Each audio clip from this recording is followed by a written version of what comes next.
Hi guys, so ang dami kong message na natanggap nitong New Year, no guys. Happy New Year sa inyo. Kahit 2 weeks, 3 weeks, 4 weeks na yung nakakaraan, may mga nagme-message pa rin dun sa page natin. So nagpahinga tayo, hindi tayo sumagot ng mga messages, no. Pag sinipag ako this week, sasagutin natin yan guys. So share ko lang sa inyo guys. So ngayon, hindi ko masabi kung first touch ko ba to, kasi pwede ko siyang ibenta or bahala na. Sobrang dami kasi pala nito guys. So nagpasabay ako, no, sa papel worth 1,000 pesos. Ganyan karami pala yun. Ito ay papel ng King Kong guys. Sinabay natin sa putulan. Kasi ito naman ay papel ng kabase. So difference niya, ito 3 inch yata, no? Isa ay 4 inches or 5. Hindi ko sure pero ito ay kabase, ito ay pang King Kong. So nagpalubog na rin tayo ng fuse. So nandito yung fuse natin. Bali itong fuse na to is galing sa arkong bato. So hindi ko pa siya nababalutan. Kung mapapansin ko dito, tayo pa magbabagit yan. Pero timpla to ng arko. Yan, sobrang dami. Ano pa natin yung babalutan nito.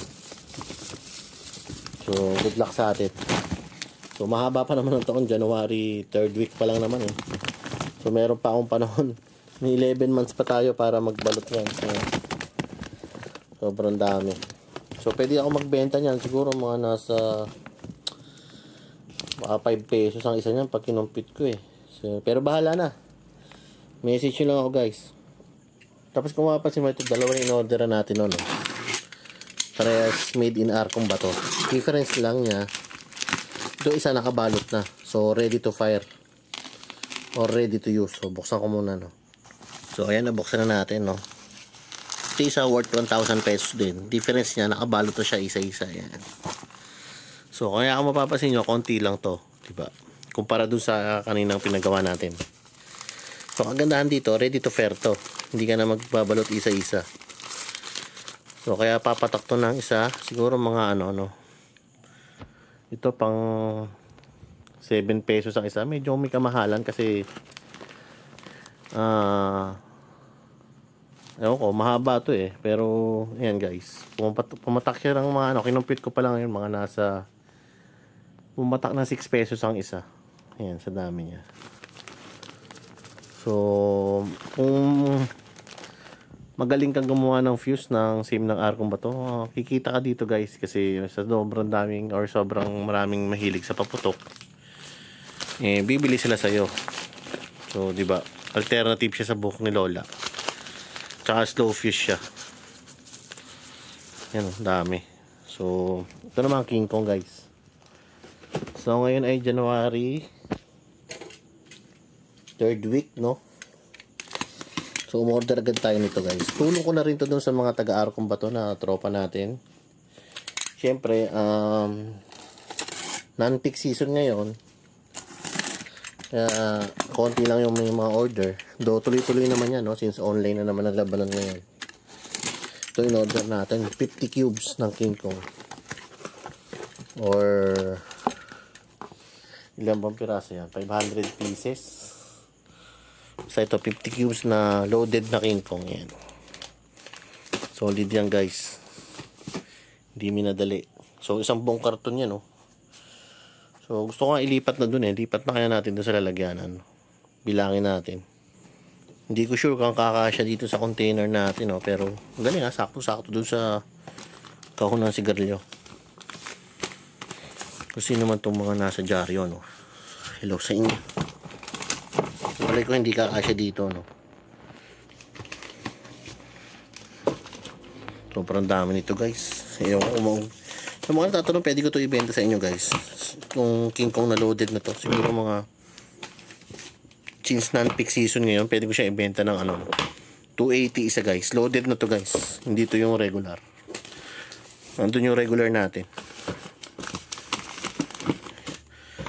So pwede na kayo mag-imbak ngayon kasi actually yung pinatong ko doon, kasama na doon yung Lalamove guys. Kaya alam mo ko kasi ito ng 4 wheels, hindi siya kaya ng motor. Sobrang dami kasi yan. Siguro mga 1,200 din na gastos ko sa lalamove. Kaya konting patong lang naman yun dito. Kaya 280. 280 per cube. So yung mga bago siguro 10 piraso. Loaded na King Kong. May previous naman ako lagi guys. Yung mga nakabili sa akin last year, may previous lagi ako. Maayos ha, parang sinukat din oh. Diba? 16 cubes lang yung kasya sa isang ganun. So tapusin ko muna to guys. So nag-decide ako, hatiin ko na lang muna. Hindi ko muna lahat lalagay dito no? Kasi ang plano kong gawin yung mga papel, yun muna ilalagay ko sa ganun. Kasi pag nabasa to, sayang na. So kasya naman siya dito no. Pato pangkabase guys, sobrang dami. Good luck sa atin. Hindi ko pa nga nagagalaw yung iba dyan, no? Yung mga pang-content natin. Tapos ito, in-order ko pala sa Indonesia, guys. Bisco Fuse. Ito, mahal kasi parang 300 pesos to. Ilang pirasong kapiraso lang. Kumpara mo dito sa Arcom Bato Fuse. Diba? Sulit. So, mamaya kumpitin ko ang tamang presyo niyan. So yun lang guys, wala akong may content pa sa inyo eh. So sa ngayon yan muna. Hinga pala no.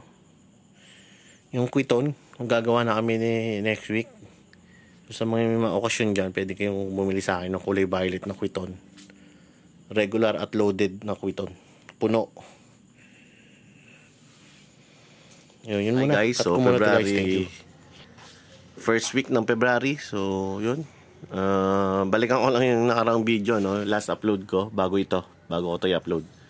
So yun nga, nag-trending yung video ko ng pagbubukas ng mga malalaking tube no. So yun guys, pinadala sa akin ng isang subscriber na nasa ibang bansa, since gusto niya malaman kung tama lang ba yung laman noon, kasi sobrang laki nga ng tube. So hindi niya sa akin binigay una yung price to, kaya hindi tayo nagbase sa presyo. Pero yun nga, nalaman natin na 170 pesos bigay niya, ang kuha niya doon sa Goodbye Philippines, na ang laman ay nasa 100 grams, which is tama lang ang presyo. Mura pa nga yun eh. Yung sa Bin Laden lang medyo off kasi sobrang laki na ng tube, parang 16 inches. Tapos ang laman niya is yung kapiraso. Ang main goal ko nun sa video na yun, para makita kung paano nila ina-assemble yung ganong kalalaki. So yun ang purpose niya, hindi siya sa lugi or ano. So, yun nga, late ko na lang nalaman yung price no. So, yung Bin Laden, yung una kong bukas kasi 400 grams. Pero mas mahal siya nabili kaysa dito sa Bin Laden na to. So, na 85 grams yung laman. So, yun lang, sa akin lang, deceiving kasi yung size niya compared dun sa laman. So, yun lang. Ako kasi binabase ko yung size niya sa laman ng flash powder. So, yun lang. Wag niyo i-bash yung mga maker kasi sila ay kapwa natin na mahilig din sa paputok, na natuto gumawa, so nagbenta, nagmarket, etc. Yung mga comment kasi doon na na testing ko din daw yung sa mga TikTok na malalakas. Sabi ko, sige, pag may nagpadala, may isang sumagot na gusto mo makalibre, sabi sa akin sa comment ba't ako gusto makalibre? Lahat kasi ng tinetesting ko guys, kahit yung kay The Great Pyro, ang dami nun, parang worth 3 kilograms yata yung pinadala sa akin ng mga nakabalot, or 2 kilos. Libre lahat yan guys. Pinadala nila para i-test at buksan. Kasi ayokong bumili para lang buksan yung flash powder. Kasi ang dami ko ng mga raw materials dito guys. Ayan. 4 na sako na potassium chlorate yan. Tapos sulfur. May 25 grams. Ay, 25 kilos pa ako dyan. So magbubukas ako para lang, bibili ako para lang magbukas. Sayang naman yung mga raw materials natin. Kasi yun lang din naman ang goal mo, makita kung gaano karami yung flash powder. So nakatamad naman ibalik uli, diba? Pero ito, kung gusto nyo message nyo ako, bibigyan ko kayo nito per kilo. Potassium chlorate, sulfur, tsaka devil. May devil ako dito guys, siguro mga 20 kilos pa devil. So per kilo yun. Syempre yung price ko mas iba dun sa mas malapit dyan sa Bulacan, kasi sa Bulacan binibili yan ako taga Cavite. So Batangas, depende kung saan ako iniimbak yan, diba? Sa Nasugbu nandun yung iba kong raw materials. So nandito, ayan. Meron tayo dito King Kong papel. Ito bibilangin ko pa. Hindi ko kasi alam kung magkano kung pwedeng ibenta to. Kasi ito pang gamit ko lang guys. Pero sa mga gusto yan. Yan lang, sagot nyo shipping. Kung hindi kayo ano sa shipping, ayan, pwede natin ipadala yan. Ito kabase. Size ng kabase ganyan. King Kong. So ito pakita ko lang yung fuse. Itong gumagawa ng fuse ko na Arco. Nakilala ko na to mga almost 10 years na. So yung lolo niya pa yung gumagawa dati sa Arco. Tapos namatay. Siya na yung sumunod na gumagawa. Kaya tiwalang-tiwala ako dyan. Ayan. Sorted. So yan. Sa Arco fuse yung gamit natin niya. Arco fuse. Meron din naman ako pang bukawi kasi wala dito. Nandun sa taas yata. Yung pang bukawi ko na fuse. Pero sa King Kong solid to. Arco. Kasi nag-aapo yan eh. Iwas support. Ito pambalot ng fuse. Sobrang dami din. So yun lang. Ito pa yung mga pinadala ng iba kong subscriber. Oh. Hindi ko na nga ito na-open kasi sobrang busy na to. Arco na tuna. Kasi ito yung galing kay Ramil. Meron pa nagsabi doon, nainggit daw kay Ramil. Alam nyo guys, itong paputok hilig ko lang to. Hindi ito yung major source of income ko. So, kaya makikita nyo dyan sa YouTube ko, halo-halo yung upload ko. Pero since hilig natin ng paputok, ayan, nag-upload tayo. So, ang pinakaluma akong upload dyan na natira, no, 2008 pa yata, 2009. Actually, kay Ramil, hindi ako nakabili dyan ever since. Yung mga items ko na galing kay Ramil, padala lang din niya ng subscriber ko na malapit dito sa amin. So, kaya meron akong mga items ni Ramil. So, si Ramil, napapanood ko lang yung dati. Pandemic yata, nagpapaputok ng King Kong. Parang first time niya or natutuwa siya sa King Kong, lakas daw. Pero ako since, ewan ko, hindi naman sa pagbubuhat ng bangko, parang wala na yatang mas luma pa doon sa upload ko na video, no? No, 16 years ago, King Kong. Sisindi kami ng King Kong. So, pero by the way, wala naman yung sa Tagal, no? Sinasabi ko lang na maliit lang yung pyro community. Huwag nyo i-bash yung mga kapwa nyo pyro, ano. So, kung kumikita kasi sila dyan, pwede naman nila i-correct yung paggawa nila. So, magiging ano naman yan, maganda sa susunod. So, by the way, may King Kong ako dito sa mga gusto. Yung mga pa-cubes lang yan. Meron ako ditong 70 cubes, King Kong Arco. Yan. Hindi yan, ano, tamang karga ng King Kong yan. Yan ang totoong karga ng King Kong. Yan. Kapal niyan, guys, no. Tamang karga. Nga lang, hindi ako makakapresyo sa Arcong bato mismo, no. Ito lang yung mga gusto na taga malalayo, pwede ko kayong padalahan. Overall, nasa ano yan, 70 cubes. O, pwede ko kayong bentahan kung gusto nyo. So, message lang kayo sa Facebook ko, Kulit Hopia. Masasagot ko kayo doon. Kung medyo delay, hintayin nyo naman, hindi naman rush yan eh. Kung ayaw nyo ng King Kong na tamang karga, pwede natin kargahan nyo na mas mataas. Hanggang 35, 40 grams kaya. Depende nga lang sa budget nyo. Yun nga kasi may papel naman tayo dyan. So message nyo lang ako sa Facebook kung gaano karami gusto nyo laman ng King Kong, no? Pepresyohan natin. Arco fuse gamit natin. Mag-upload ako nung fuse test. So yan. Thank you guys, yun lang. Mabuhay ang pyro community sa Pilipinas. Attend tayo ng sana maka-attend ako sa Pyro Musical dyan sa MOA.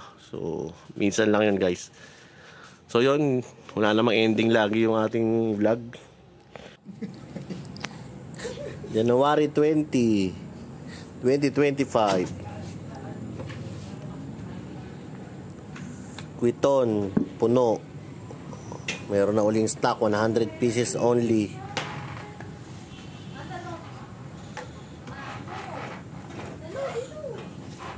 Same color. Same puno ang ulo. Kung nagtatanong ko ilang grams, hindi ko na ito tinignan. Siguro, estimate ko mga 50 grams siguro to. Pero, doesn't matter. Basta puno to. So, ito yung mga sinasabi ko, no? Mga sobra karga na nitong mga to. 1 kilo, 500 grams, tapos ito 300 grams. Kasi ito 200 grams lahat to. So, pasadya. Kung mapapansin mo dito, sinadjust ko dito, no? May second fuse. Kung makikita mo dito sa taas, whistle siya. Pero may mahabang mitya. Ito pwede mo pang dugtungan to guys. Second piece siya. Kung hindi sumabog doon sa whistle, ito dugtungan mo na mahaba. Mga 3 buhok ni Lola. Pwede mong sindihan na yon sabay. Pag sindi mo doon sa mahabang mitya, sindihan mo na rin to. Para habang nagwi-whistle to, nasindi na rin to. Pangalawa. So huwag kang manghinayang doon sa mitya. Kasi nakakahinaya kung hindi sumabog to. Tapos pupulutin ng ibang tao. Diba? Sayang. O talagang delikado. So ito nga 1 kilo guys, grabe. 1 kilo, kaya lahat to may second fuse, yung tinatawag na second fuse. Parang ako pa lang yata or kung meron man, good thing. So lahat yan may second fuse. So overall lahat yan nasa 10,000 pesos. Talagang itong lahat. Ito boss, dalawa tong dala namin ngayon, no? Ang isang regular, isang puno. So ang ginagawa kasi namin dito, pag suksok, tinitingnan namin kung maluwag bago namin sindihan para malalaman kung may ipit yung sa dulo. Pero yan, balik naman natin. Ito random ano lang to eh, tinip na nga lang namin. Kasi mamaya magsisindi rin kami sa simbahan. Tayo magsindi oh. Lakas ng hangin kasi.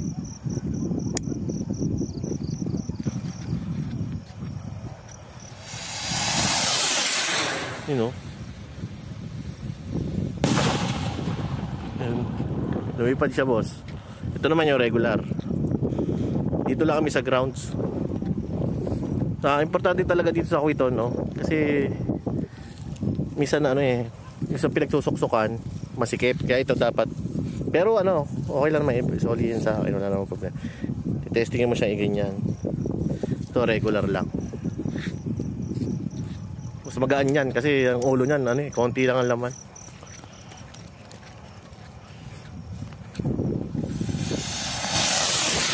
Yun oh. Ganda ng lipad po sa'yo. Yung sinasabi ko sa'yo na ano, yung sirit ng malakas na yon, yun dapat doon pa lang lumipad na. Sabihin, dapat walang sasabitan. So ito, pangatlo. Puno ulit to. Hindi ako namili kasi isang batch na 100 pieces. So ito, puno uli, violet. Yan. January, ano ba ngayon? 2028 no? Chinese New Year sa lubong. So yan, i-testingin mo uli. Ay ano, iangat-angat mo uli.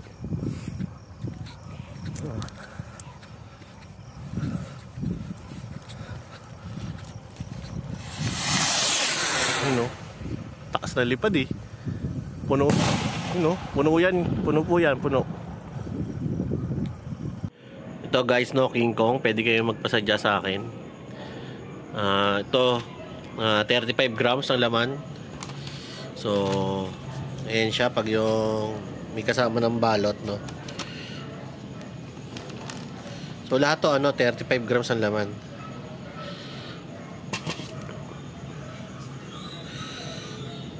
Parang ano siya, regular na kabase na. Ang fuse nito is Arco. Ayan. So syempre ang price nito nakadepende kung kasi pina-shipping lang din natin tong fuse ng Arco eh no. Tapos yung mga papel galing Bukawi, mas mahal ako kumpara dun sa mga taga Arco mismo. Pero yung mga gusto lang shipping, pwede naman JNT natin.